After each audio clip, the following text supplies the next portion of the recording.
Hey, I'm Robin. I play guitar in this band called The Ocean, and we just made it across the Canadian border successfully tonight.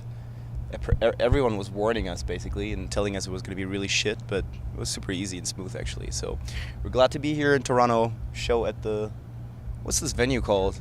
This is the Sound Academy tonight. Should be good. I'm coming from the hardcore scene, like the early '90s hardcore scene. I grew up listening to bands like Rorschach, Groundwork, Unbroken, bands like that. Then started getting, to the more noisy, abrasive side of hardcore, like bands like Botch or Dillinger Escape Plan, or they're on this tour, Converge. And then I've also always been influenced by older stuff, bands like the Swans. I'm a big King Crimson fan, and I've also always been listening to classical music and pretty much every kind of like non-heavy music that exists. So I have a very broad, very diverse taste of music, and I guess that kind of shows in what we do as well to some degree.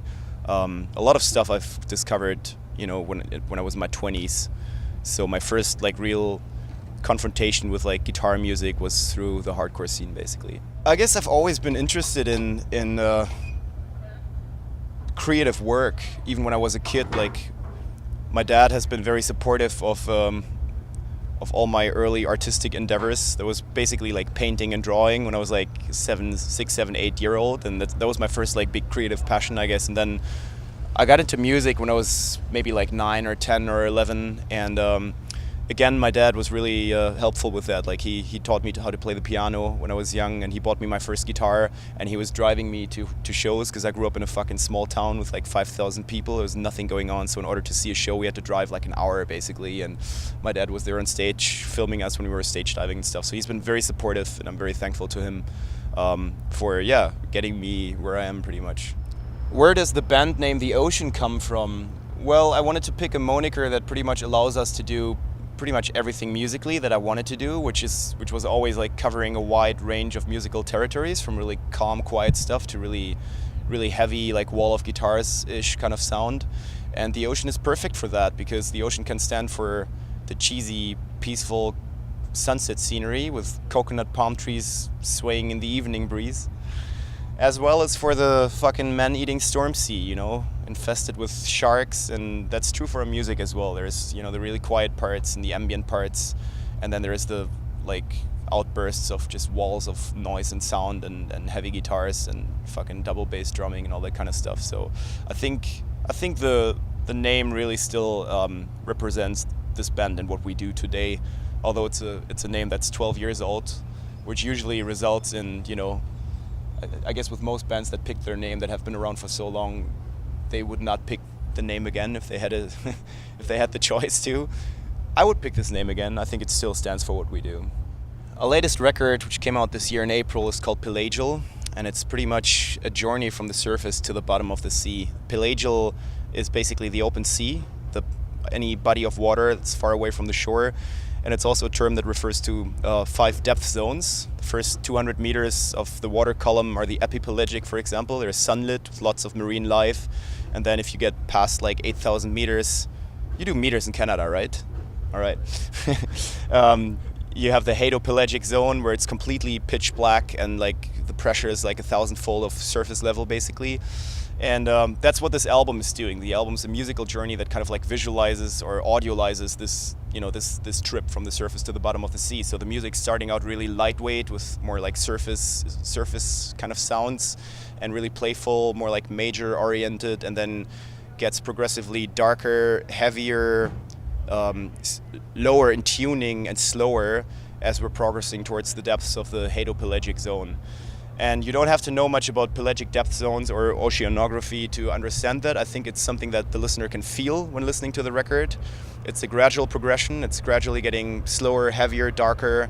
And that was really important to me, that you don't have to explain it really to someone, and it's not like a scientific, nerdy concept album. It's something that everyone can experience, I think. When I first started conceptualizing this album, I didn't really know how to approach the vocal side of it, because what are you going to sing about when you make an album that's a journey from the surface to the bottom of the sea? Like, I didn't want to sing about, deep sea creatures and their lives that are usually pretty boring. They don't even find mates because there's no one down there. So I was like, yeah, maybe it's just better to keep it instrumental. And the music was shaping up to be really dense and orchestral, and there wasn't really a whole lot of space to add vocals anyway. So that's why I was thinking maybe it's just the right moment in time for us to do an instrumental record. That was not an abstract idea for us. We've done that before with our first official album, Fog Diver, that came out in 2003. That was entirely instrumental too. So it just felt like the right thing to do. And what also added up to it was that Loic was really, really ill at that time. Like, he had lots of issues with his vocal cords after the intense tours we've done in 2011. And it wasn't clear for a while whether he could continue singing for this band. And I did not want to release an album with awesome vocals on it, but then not being able to reproduce it live. So that's why we decided to release it as an instrumental. And then Loic recovered. During the course of 2012, his vocal cords got better. He changed his lifestyle a bit, which also helped. And then, we sat down, we were talking about it, and we decided that we really want to have him on the album. And so at first we only wanted to record vocals over the last 2 tracks of the record, but then that went down really smooth and quick. And then we decided to add more vocals to it. And by the end of the week, we pretty much had recorded vocals for the whole album. And that's when the decision was made to release it in 2 versions. We were really attached to the instrumental version at that point, because that's how the album was conceptualized. And that's what we had been listening to and working on for the whole time. So the vocal version is still something that feels rather new to me personally, but I do think that the vocals bring in another dimension that would not have been there, on the instrumental version. So it's really cool to have both versions, and I think it's a totally different listening experience if you compare the 2 versions.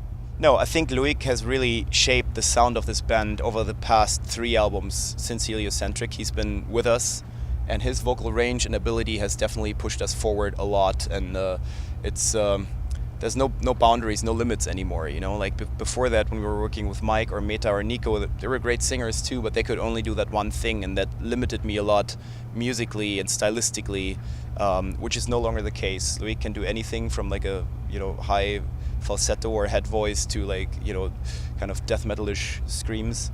So he's been the perfect choice for this band.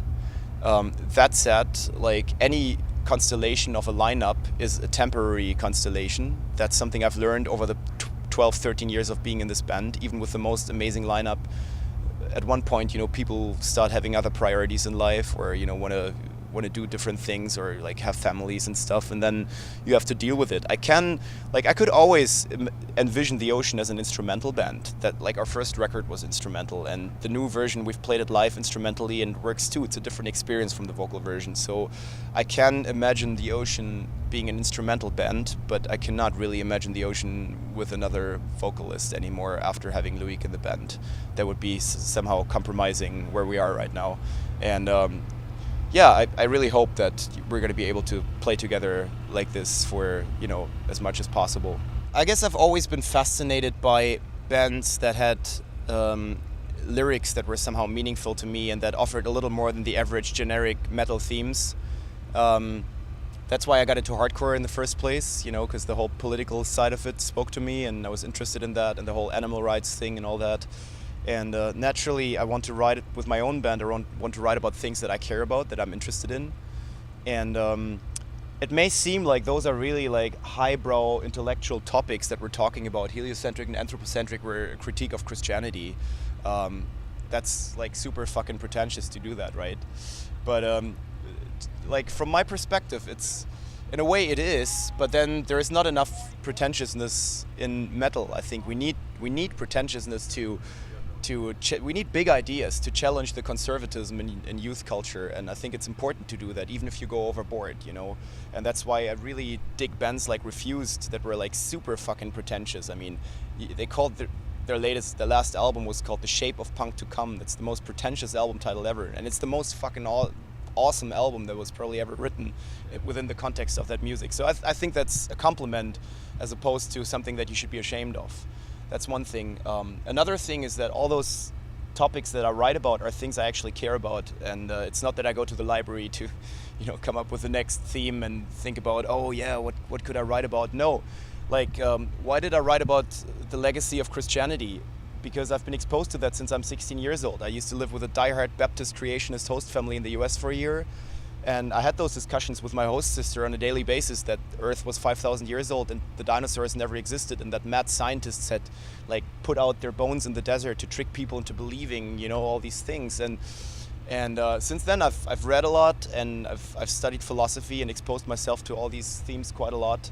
And it's not so that I can write albums about it. It's because I actually care about these things and I'm actually interested in these things. And that's what leads to all these ideas and concepts behind our albums, I guess. The thing is, I understand if people don't want to follow there, if people just want to come to our shows, bang their heads, get stupid drunk and have a good time. That's awesome. I do that with 80% of the bands that I see live too, and you know, I don't dig that deep with every band that I read the lyrics and all that. But if I really like a band, then I do read the lyrics, and then it can go either both ways. It can either it opens up this door to a new way of appreciating them because they have something meaningful to tell you, you know, then that's awesome because you're like, wow, this band is not just cool sounding, but they actually have some things to say that are really cool and interesting. Or it can totally go the other way and ruin it. You know, if you find out that the lyrics are stupid and you like the band, you're like, yeah, you know, like it can totally fucking fuck it up for you too. So that's what's interesting about that, I think.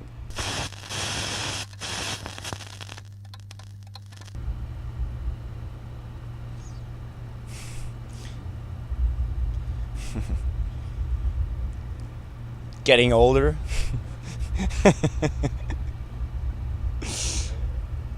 Yeah.